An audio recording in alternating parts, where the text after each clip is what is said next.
Hello everyone, welcome back to our channel, Little Fingers. I hope you all have a good week so far.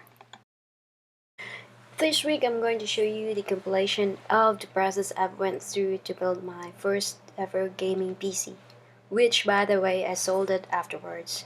I built this PC during the shutdown due to the pandemic. It may be weird to say that it's been a productive days of my life, but it is, and I'm happy how it went.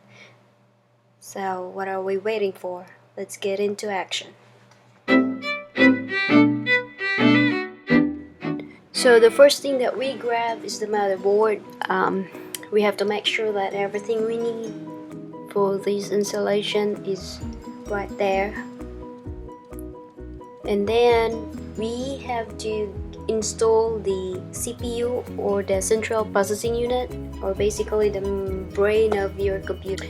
So when we install the CPU, the question is, how do we make sure that the CPU is in the right orientation? So the manufacturer of this motherboard made sure that they put an arrow or a guide right there,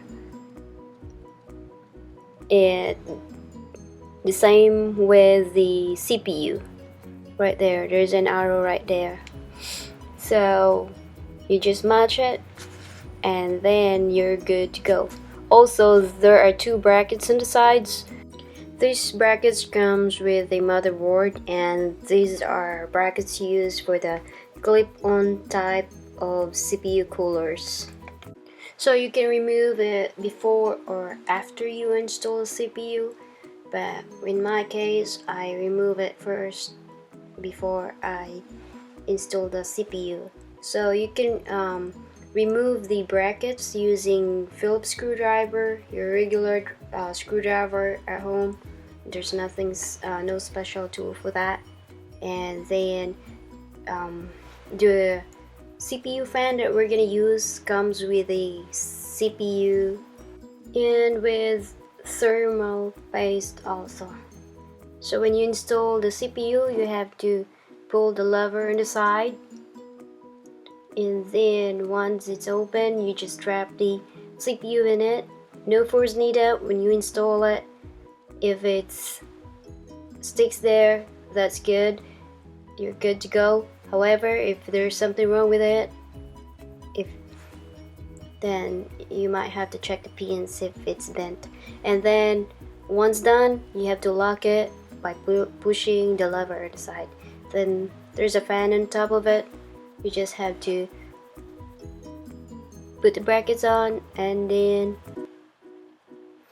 you have to make sure that you can easily connect the CPU fan header. Then the next component is the memory card. We got the 2 gig kit,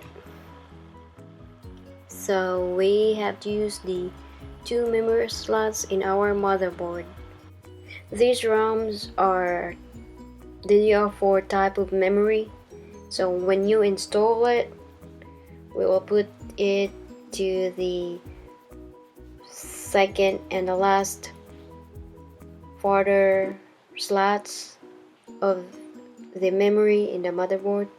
So when you install this one, you just click down the clip, open it, and then align the memory pins and push it down. Once you hear it click, then you're good to go.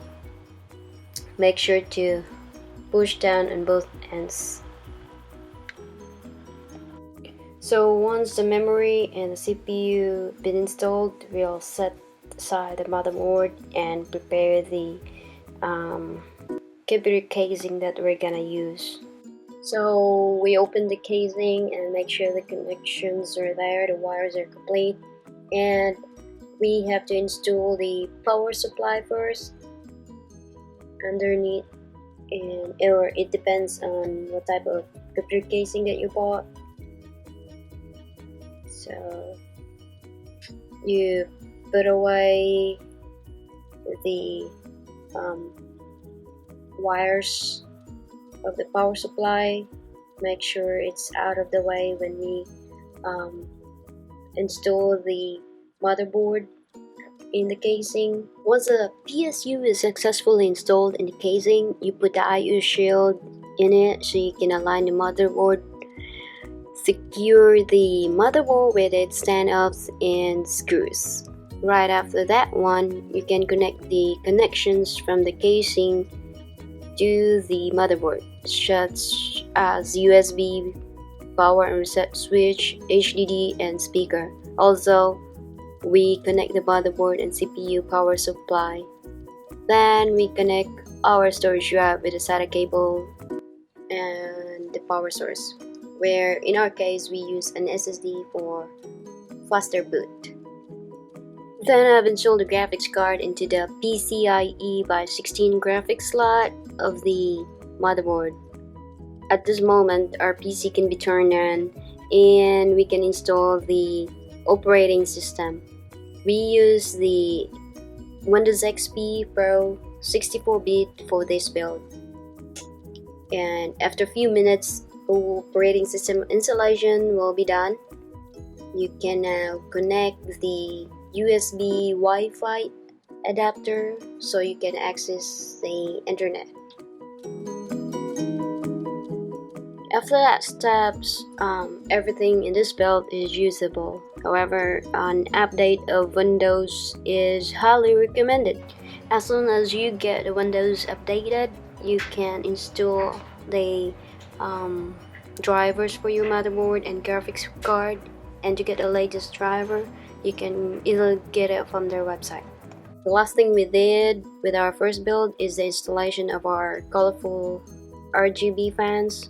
We got 3 and we tried to put 2 on top and 1 in the back, but I've realized that it's better to put 1 in the front and 1 regular fan in the back to keep the wire out of sight.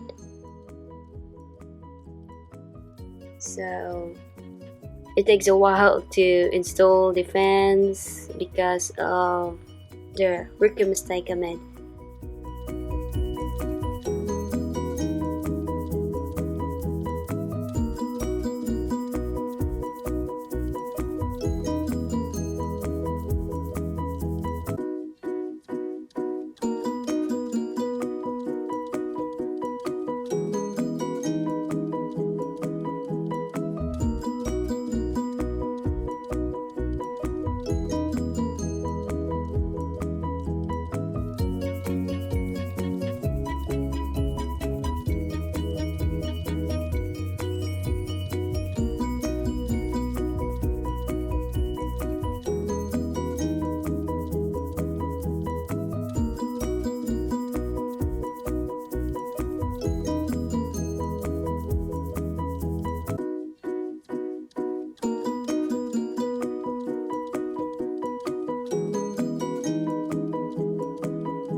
However, after the installation of the fans straighten out, the journey of building first ever gaming PC